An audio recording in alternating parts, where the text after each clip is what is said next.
Hello there everyone, I just thought today I would do some simple stamping so that you can see how I do things. Right, I just thought I'd show you this. These are the stamps that I'm going to use.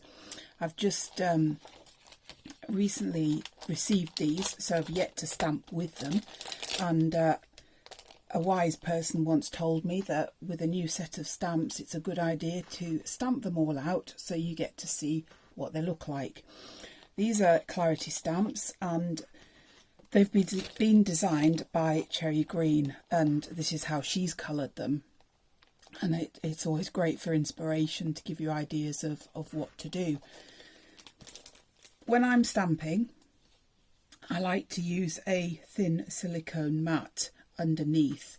If you remember back to the old rubber stamps with the wooden blocks, they all had a soft foam inset between the wood and the stamp which would give you a little bit of give as you're stamping down, and what this silicone mat does is reproduce that softness so that when you're stamping you don't have to press as hard and you get a nice clean image. These I bought from Amazon. I got 2 in a packet and I think they were bought in the kitchenware section. And at this one it was bigger than this, and I've just cut it to size so it sits nicely over my A3 glass mat. What I've done is I've laid out the stamps in some sort of idea as to where I think they're all going to fit. But designs for me usually change once I start to stamp and see what kind of results we're getting. An acrylic block, obviously, for mounting your stamps and stamping them, and an ink pad. My go-to at the moment is the VersaFine, because I do quite a lot of watercolouring, and this one is water fast, so it will not bleed into your design. Next thing just to mention is the card that you're using, and a lot of that decision is made purely by what medium you're going to be using to colour in. This is quite a heavyweight piece of mixed media card, so it will take any form of media on it, and I find it's quite good for watercolouring because it allows the paint to move slightly before it dries. And the pencils that I'm going to use, which we'll come on to a little bit later, are the Derwent Intense, but they become colour fast once they've dried, and you can move them around and create really pretty shading effects with those. So as I say, I've laid out some form of composition. I will remove these now because if you don't, they all just stick to your acrylic block. So let's pick up the stamp. Obviously, if you're laying out your stamps, make sure that they are nice and clean before you start to press them down, or you're going to mark your paper underneath. And I always introduce the ink to the stamp by tapping on the top of the stamp. Now, I appreciate that a lot of people out there have done stamping themselves, and I apologise if I'm teaching you all to suck eggs. Teaching, showing, whichever. Okay, that's got a nice good coverage. Now, one thing I haven't done with these are brand new, and generally I give them a wipe over first, but I've found with the Clarity that they don't actually need it. They stamp pretty well first time around. So that was going up that way into the corner. So let's just position that. That'll do. Carefully put it down. Then make sure, obviously, you're not going to move that stamp. Give it a good press down. If I'm using stamps that are much larger than this, then I try and stand up because it just allows a much firmer, even pressure of the stamp image. Also be careful not to rock it, or you'll end up with a wider line at your border edge where the ink has bled over the edge. I should do it. Let's lift that off, and voila, that's a really pretty stamp. Now, to clean my stamps, I generally just use a You can see this used to be pink. A nice microfiber cloth, just give it a good rub over and that will remove all the ink. You can use stamp cleaners, and if I'm doing an awful lot of stamping then I'll slightly dampen this and it'll bring them off much cleaner. But that's nice and clean, so let's remove that one. Put it out the way. Let's have a look at all these that I'm going to use. Now, part of the problem I have now is I can't really remember what was going where, but I think, if I remember correctly, that was going on the bottom there. So let's pick up that one and repeat the process with the ink pad.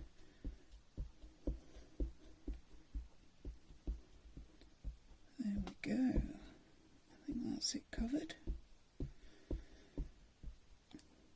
I like this VersaFine because it's the line drawing on this one's a lot finer than the first one, but it's designed for detailed stamp work, so you get much finer lines if the stamp is a nice fine one. That's good pressed down.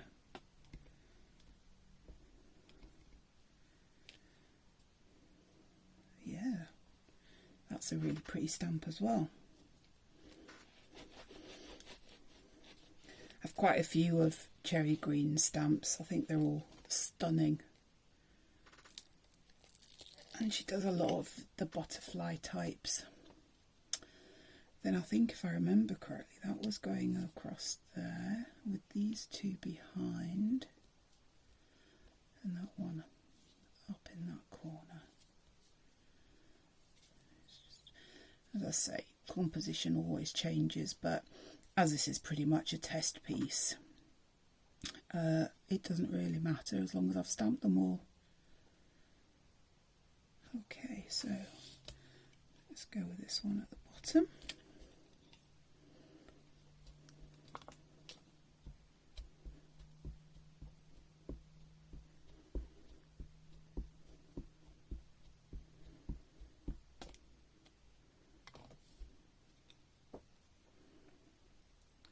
This bit lower down into the corner as if he's flying off the picture.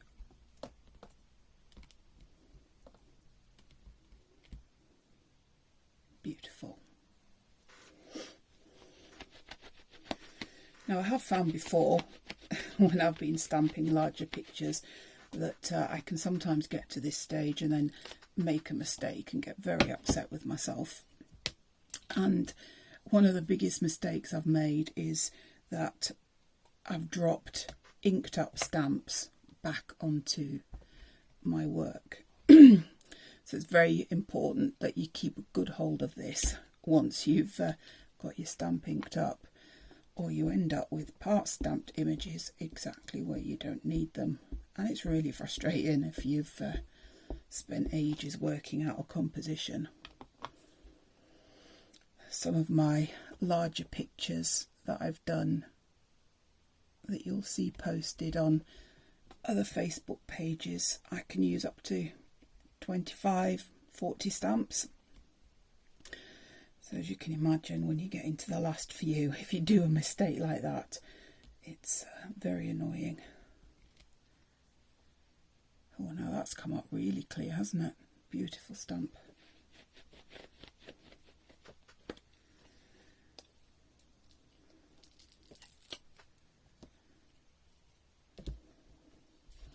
Let's see where we're going to put these last two. Maybe one there and one there. What I might do is actually put both of these on the block at the same time. Maybe that way round.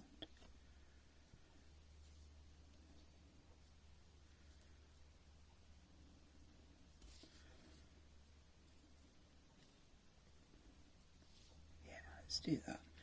Because my block's big enough, I can put both of these on at once. I do have a stamping platform. I'll probably use it in a upcoming video.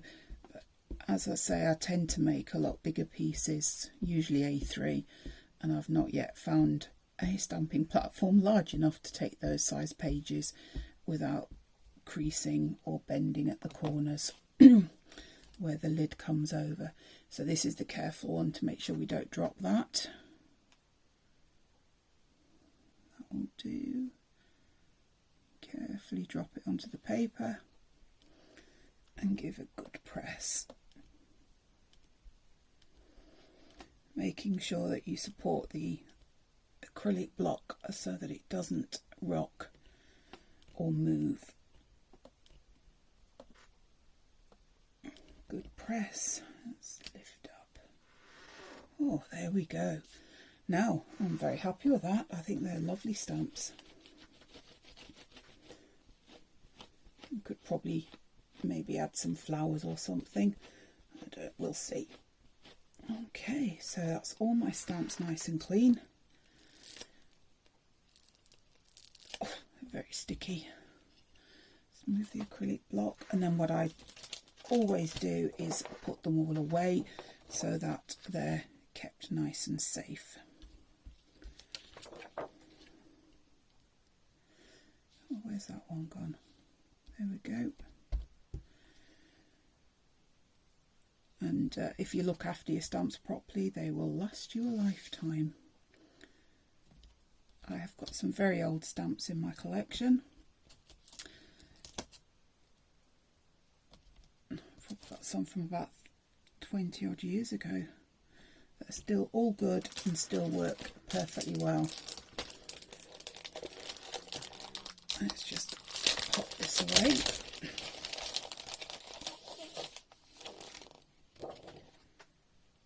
Acrylic sheet back over the top to protect, and then I always put them back in their packets and seal that up, and then often leave the picture up just so that I've got a little bit of inspiration. This is another set that I bought at the same time, showing a different set of butterflies. Particularly like this swallowtail one, that's really pretty, and that one. But we'll do those another time. Right, so they're out the side. Now, next thing, we can go on to colouring. As I said, the ink I've used is Colour Waterfast and Colourfast, and these are my go-to and my great love at the moment are the Derwent Inktense pencils. They, as their name suggests, is a pencil, and they're filled with a lead that is actually ink based rather than watercolour paint based. So as the name suggests, you get a very intense colour once you've mixed with water. This is a tin of 72. I believe actually it's the largest tin that they do. So I would take them out, pop the top layer in the lid, and move these over to the side. Now, let's start with this one up here at the top because it's got some bigger areas to colour. With the Inktense, depending obviously on the depth of colour that you want, you apply a little bit or more of the colour. This one looks a little more moth to me, though possibly not. But yeah, I'm going with moth. So I'm going to go with some sort of more earthy brown tones. This one's oak. Let's do his body in oak. It's going to give us a darker brown area. It's quite a greeny brown, this one. It's a nice colour. And then go with my tan and amber. With these you don't have to put colour everywhere, because as you start to wet it you'll see what I mean. So let's just add a little bit of colour, try and keep up some of the symmetry. Let's go for something a bit more. I like this madder brown as well. It's quite a dark brown that actually comes up quite red in its brownness. Does that actually make sense? I don't know. Right. then I think maybe a little bit of this brick red. I love red, though my favourite colour is purple. Let's just make this for the edge of the wings.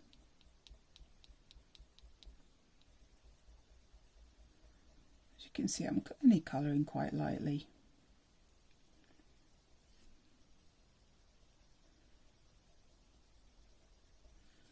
Just add that a little bit up that side there as well, where the wings join.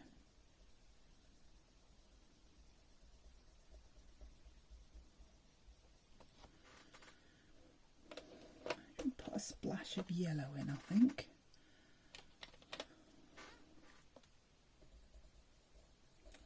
I want that bit to show up quite intensely, so we'll fill that in fully.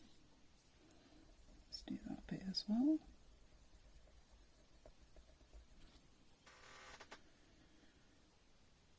Right, that'll do for now. We can always go back and add more colour at any point that we want to. Paintbrushes, water, and the obligatory tissue, or in my case toilet roll, just sort of dabbing brushes. Let's just move that over there so you can see properly. Right, so I'm just going to, the thing I learned with the Inktense is that if you want to make sure that colour's not going to bleed, if you want to just add the water to the areas that you want to remain that colour.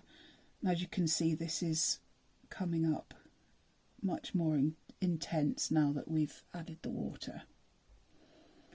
Then once this is dry, as I say, it becomes colour fast.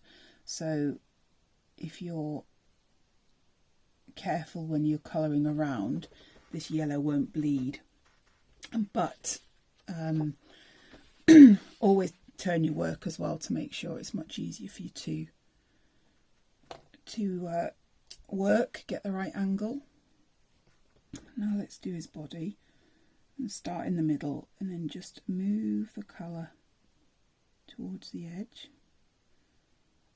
so we can get a little bit of lighter along the top of his body. And let's do the same the other way.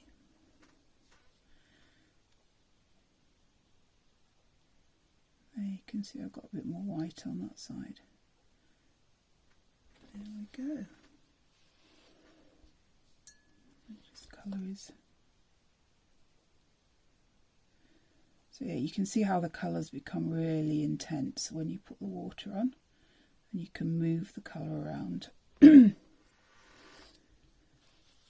let's go to the outside while we're waiting for that yellow to dry fully. I'm going to use a bigger brush now.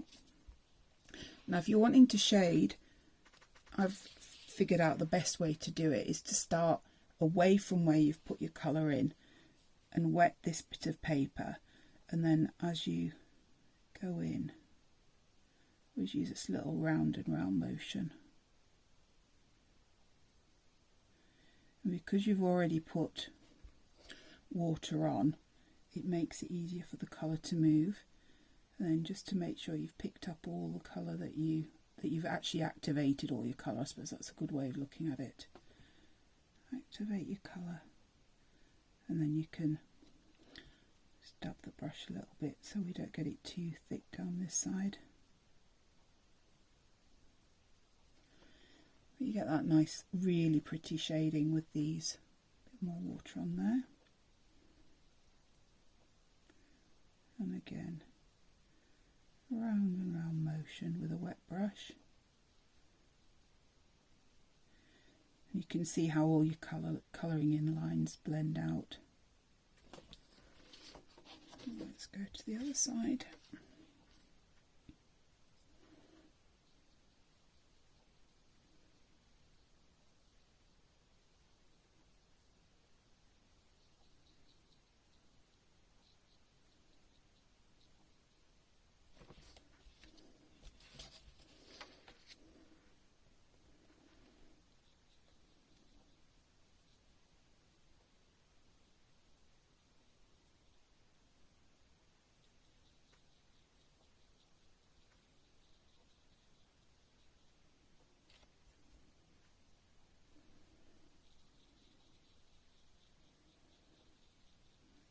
carry on blending and moving the colour around. Let's go in and do the darker brown, and we'll end up with all these browns quite well blended in.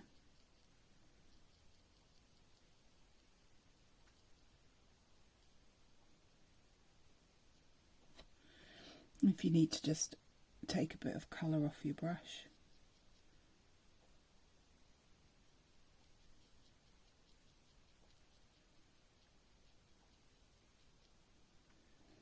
I think these are quite forgiving. You can blend and move colour, and once it's dry you can colour over again and add more colour.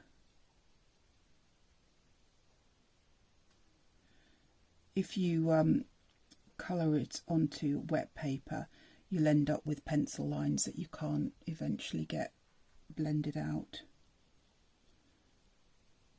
So make sure it's all nice and dry before you colour in again.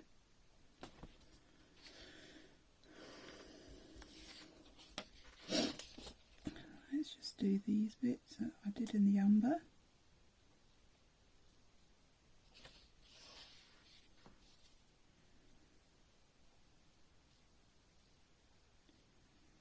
That's nice actually, it's just come up a couple of shades darker than the yellow we put in.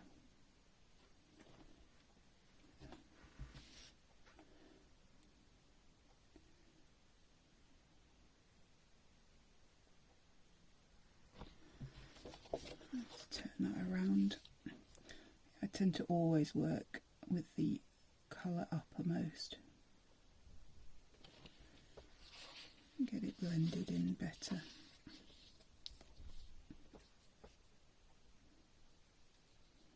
Seem to be missing a bit of colour there, so we're going to have to go back in and fill that in.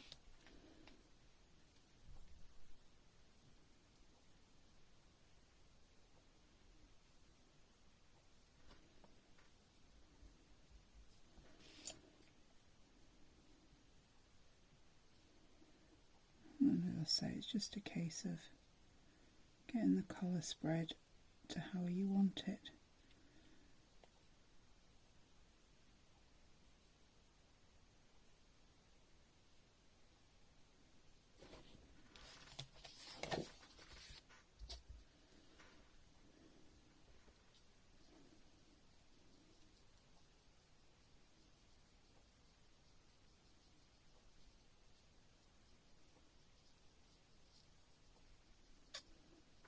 As I say, they are quite forgiving, and if they're still wet you can always move the colour around.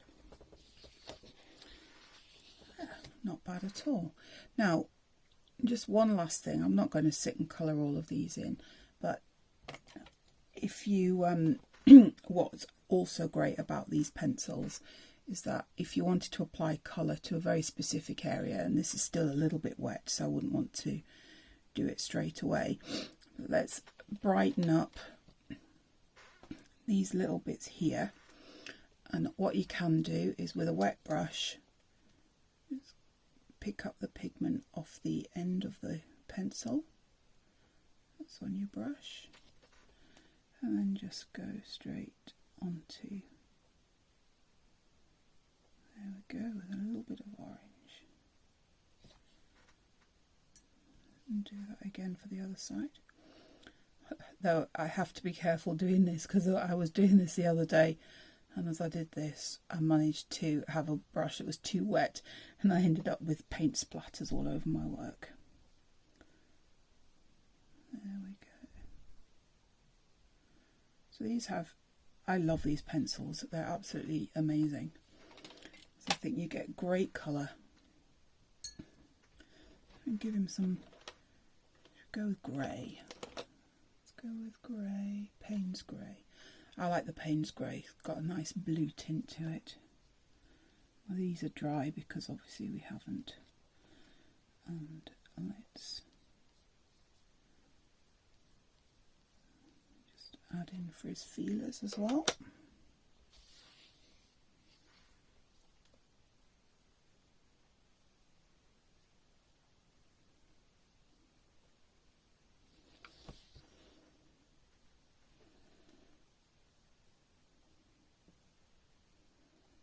sort of move the colour along,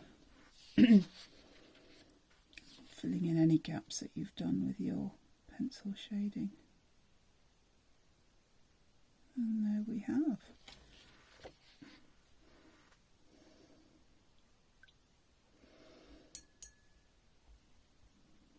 One lovely moth that is now. You can see up here I've still got a couple of pencil marks. Let's see if we can activate those.